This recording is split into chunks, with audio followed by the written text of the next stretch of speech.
जहरीली शराब कांड में जेल गई पूर्व ब्लॉक प्रमुख की मौत, परिजन सहित बसपा नेता बैठे धरने पर। जहरीली शराब कांड में जेल भेजी गई मुख्य आरोपियों में शामिल ऋषि शर्मा की पत्नी पूर्व ब्लॉक प्रमुख रेणु शर्मा की देर रात मौत हो गई। बीमारी के चलते उन्हें हालत बिगड़ने पर जैन मेडिकल कॉलेज लाया गया, मगर डॉक्टरों ने उन्हें देखते ही मृत घोषित कर दिया। परिवार ने जानबूझकर मौत का आरोप लगाते हुए जमकर हंगामा किया। काफी देर तक शव को मेडिकल से नहीं निकलने दिया। परिवार का आरोप है कि जमानत के बाद उनकी रिहाई शुक्रवार को जमानती सत्यापन के फेर में टाली गई थी। ताजा तरीन खबरों को देखने के लिए आपका मन पसंदीदा चैनल दैनिक छठी आंख समाचार को सब्सक्राइब और लाइक करना न भूले। ब्यूरो चीफ अनीस अहमद के साथ अलीगढ़ लोधा के गांव करसुआ और जवा के छेरत में 28 मई की सुबह जहरीली शराब से मौतों का सिलसिला शुरू हुआ। इन्हीं मामलों में दर्ज मुकदमों में आरोपी शराब माफिया ऋषि शर्मा की पत्नी को जवा के एक मुकदमे में आरोपी बनाया गया था। घटना के कुछ दिन बाद ही रेणु शर्मा को गिरफ्तार कर जेल भेज दिया गया। उस वक्त वह गंभीर बीमारी से पीड़ित थी। इधर परिवार की ओर से बीमारी का हवाला देकर उन्हें जेल में उपचार न मिलने की दलील अदालत व पुलिस प्रशासन में दी गई। बेटे विनय के अनुसार तमाम प्रयास के बाद हालत ज्यादा बिगड़ने पर उन्हें 9 नवंबर को जैन मेडिकल कॉलेज दाखिल किया गया था। 2 दिसंबर को जैन मेडिकल कॉलेज से छुट्टी कराकर जेल ले जाया गया।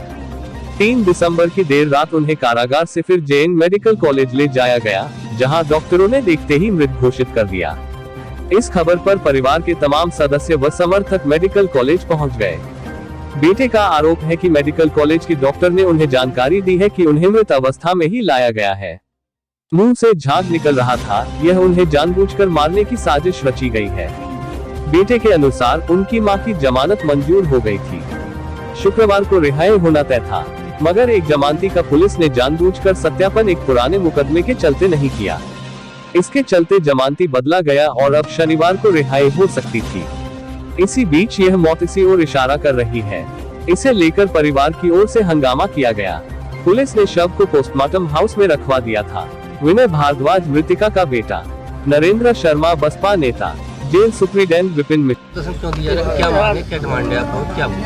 ये धरना प्रदर्शन नहीं है, हम सभी भाई पूरा ब्राह्मण परिवार आज इसलिए यहाँ आया है कि हमारे घर की बहू, हमारे घर की बेटी, हमारे घर की भाभी, हमारे घर की बहन, उसके साथ में अत्याचार किया गया और कल रात, आज रात को सुना कि उनकी हत्या कर दी गई। वहाँ पर भी क्या हुआ? जेल में एक प्रकरण आप लोगों ने सुना होगा, शराब कांड। उस शराब कांड में कई निर्दोषी लोग फंसाए गए और जिनके नाम पर ठेके भी नहीं है उनको भी शराब का कारोबारी बताया गया। मैं जानना चाहता हूं, जिनके नाम पर ठेके नहीं, जो कि ठेके में इन्वॉल्व नहीं, वो शराब के कारोबारी हो कैसे गए? जिनकी आज मृत्यु हुई है, उनके 14 ऑपरेशन हो चुके हैं, वो बहुत कम सुन पाती हैं, उनकी आंखों की रोशनी कम थी, उनके शरीर में कम से कम 7-8 ऐसे बड़े रोग थे जिसकी वजह से वो पीड़ित थीं। उसके बावजूद भी उन पर शराब कांड में उनको इन्वॉल्व कराया गया। जमानत होने के बावजूद हमारी डिमांड ये है कि जो हुआ है सबसे पहले उसकी सीबीआई जांच हो। इस शराब कांड में जो निर्दोष फंसाए गए उनकी सीबीआई जांच हो। और जिस तरह से इनका रात में अचानक इनको लेके, 1-2 दिन पहले इनको लेके गए जबकि इनकी हालत नाजुक थी, जेल में लेके गए हॉस्पिटल से नाजुक हालत में, ऐसा क्या हुआ अंदर जिससे कि इनकी हत्या हो गई? ऐसा मैं जानना चाहता हूं। उनके फोटो मैंने देखे, उनके मुंह से झाग निकल रहे हैं, नाक से झाग निकल रहे हैं। झाग किस कंडीशन में निकलते हैं ये सब लोग जानते हैं। क्या मानते हैं? पूरी तरह से जांच का लग रहा, हत्या लग रही है और इसकी जांच होनी चाहिए। इसके अलावा परिवार के बाकी सदस्य अंदर हैं, उनकी सुरक्षा की गारंटी कौन लेगा? उनकी सुरक्षा की क्या जिम्मेदारी है? इस तरह से तो हमको लग रहा है कि बाकी लोग भी बाहर नहीं आ पाएंगे, उनकी भी हत्या होगी। तो क्या जमानत भी हुई थी इनकी? इनकी जमानत हो चुकी है, इनकी जमानत हो गई।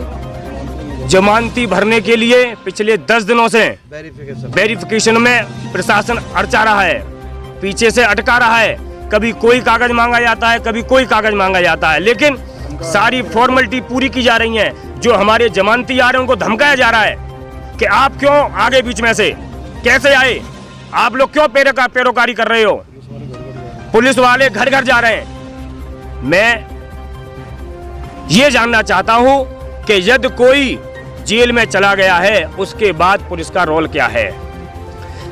अदालत की शरण में अदालत उसका डिसीजन लेगी। अदालत ने उनको जमानत दे दी, लेकिन फिर भी उनको जमानत पर बरी नहीं किया गया। और आज उसका रिजल्ट ये है कि आज उनकी डेड बॉडी बाहर निकल के आई है। पूरे प्रकरण में दोषी किसको मानते हैं इस तरीके से? पूरे प्रकरण में दोषी है हमारा शासन, पूरा प्रशासन और जो उनके पीछे बैठे हुए हैं राजनीतिक के बड़े ओहदेदार, जो कि लाशों के ऊपर बैठ के राजनीति कर रहे हैं। क्या है पूरा मामला? देखिए, बड़े दुख की खबर है कि हमारी अपनी एक महिला रेणु शर्मा, जो इधर लगातार मेडिकल कॉलेज में ही इलाज चल रहा था, लगभग 10 तारीख से लेके 2 तारीख तक मेडिकल कॉलेज में ही थी।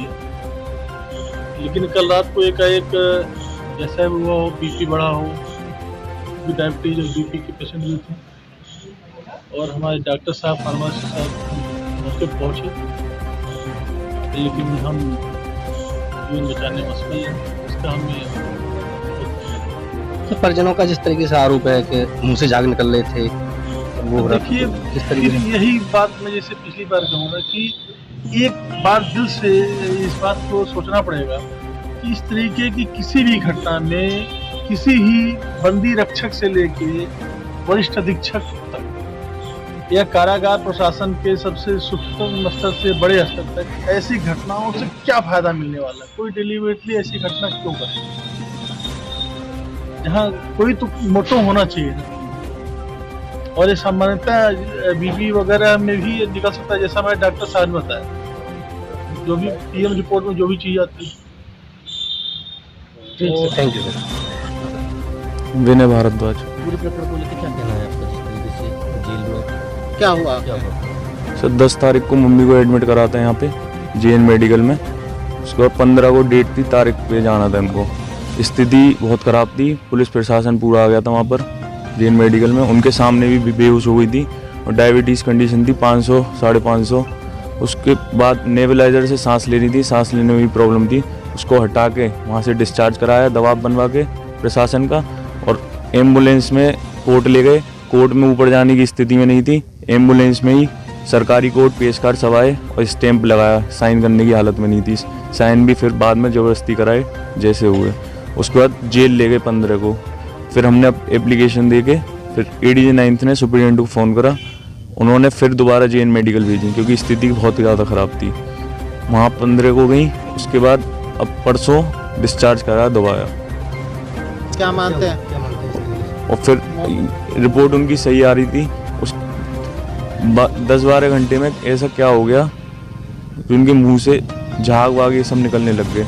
और जब यहाँ पे मेरे को रात को फ़ोन करा था 11:44 पे कि इमरजेंसी लेकर जा रहे हैं, आप वहाँ पहुँचो। किसने करा था? लेडी कांस्टेबल ने। किस हालत मिली फिर आपको? मेरे को डेड बॉडी मिली थी। मैंने डॉक्टर से पूछा यहाँ ये क्या हुआ है, उन्होंने कहा ये हमारे पास डेड बॉडी लाए हैं। मेडिकल लेके गए थे? JN medical. अच्छा, क्या मानते हैं? जी मौत हुई है? क्या हुआ? हाँ, हत्या करी है जेल के अंदर? जी, प्रशासन। तो क्या जमानत हो गई थी उनकी? हाँ, जमानत हो गई थी सर। अच्छा, कब हुई थी? जमानत 18 तारीख को।